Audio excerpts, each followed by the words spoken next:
Hello, everyone, and welcome to this edition of the Video Vault. It's more of a heads up this time to join us on Labor Day, Monday, September 4th, for a special edition of the Video Vault. It will air 5 p.m. on KTUU Channel 2 and at 5:30 on KYES Channel 5. From the beginnings of statehood to civil rights leaders and renowned legends caught on film.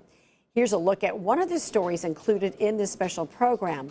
When much-loved humorist Will Rogers and aviation legend Wiley Post came to Alaska in August back in 1935, news of their fateful trip felt across the globe. High above the Arctic Circle, the August evening air lies still against the waters of this unnamed lagoon. Time and the tide long ago washing away any sign of the moment that brought this quiet place into the world's focus. It was August 1935. Famed aviator Wiley Post has the idea he can find a new mail and passenger route from the west coast of the United States to Russia. Post's good friend, entertainer and humorist Will Rogers, is looking for material for his newspaper column and asks if he can tag along. The trip takes them from Seattle to Anchorage and Fairbanks aboard a small plane Post built himself using parts salvaged from 2 other aircraft. From Fairbanks, the duo leaves for Barrow. Hours later, just a few miles from their destination and off course because of a heavy fog, they set down on the lagoon to ask directions. So they took off and then started making a circle. Down they go. Kenneth Tuvok Sr. was a 12-year-old boy living in Barrow that summer in 1935. He remembers the excitement as the village got news of the crash. Oh, yeah. Yeah, and the word spread real fast. Pretty much all the men get together real fast, you know. So, to go down to the crash site. Right now I'm deflating my tires so we can go on the sand with ease.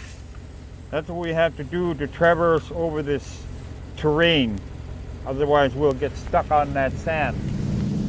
72 years later, Tuvok's son Michael leads tours to the crash site.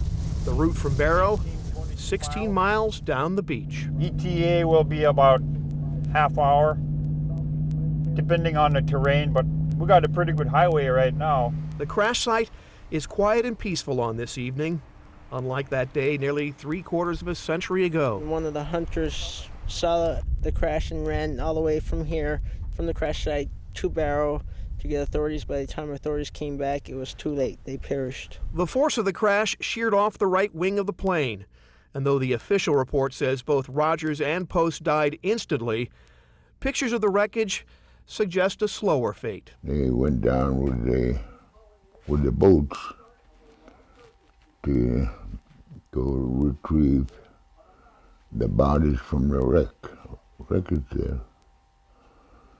That was kind of sad. We didn't know who they were, and at the time, you know.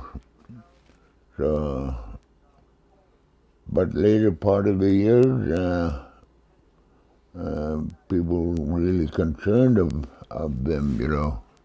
Will Rogers and Wiley Post, they were famous people, what I understand. Indeed, when news of the crash spread, the world was stunned. And 3 years later, families of the men returned to the site. Olakpa, that's monument. There's 2 monuments. One of them was Will Rogers, and the other one is Wiley Post. There were 2 gentlemen.